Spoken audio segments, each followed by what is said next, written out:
अब आपको आगाह करें, इस्लामाबाद पुलिस ने इलेक्शन कमीशन को धमकियां देने के केस में फवाद चौधरी का जिस्मानी रिमांड मुस्तरद होने का फैसला चैलेंज कर दिया है। पुलिस ने फैसले के खिलाफ सेशन जज के सामने अपील दायर की है। इस हवाले से मजीद बात करेंगे डॉन न्यूज के नुमाइंदे उमर मेहताब बर्नी से। उमर, बताएगा इलेक्शन कमीशन की जानिब से क्या मौक़िफ़ इख्तियार किया गया है? देखिए, इलेक्शन कमीशन को धमकियां देने के केस में अहम पेशरफ सामने आई है। फवाद चौधरी का जिस्मानी रिमांड मुस्तरद होने का फैसला।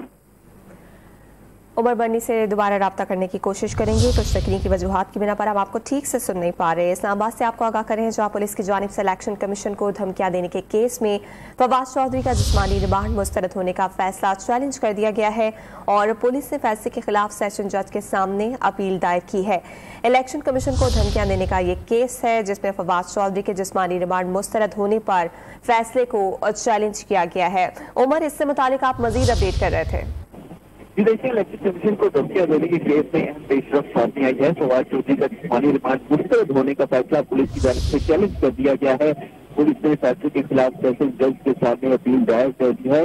अपील में कहा गया है कि मजिस्ट्रेट का फैसला कलअदम करार देकर फवाद चौधरी का मजीद जिस्मानी रिमांड दिया जाए। जुडिशल मजिस्ट्रेट वकास अहमद राजा के फैसले को इसमें चैलेंज किया गया है। जुडिशल मजिस्ट्रेट ने फवाद चौधरी के जिस्मानी रिमांड की इब्तिदा मुस्तरद कर दी थी। जो सेशन जज हैं उनकी जानिब से जो है इस पर 10 बजे के करीब जो है वो समाअत होगी और अब से कुछ देर बाद इस पर समाअत जो है वो शुरू हो जाएगी।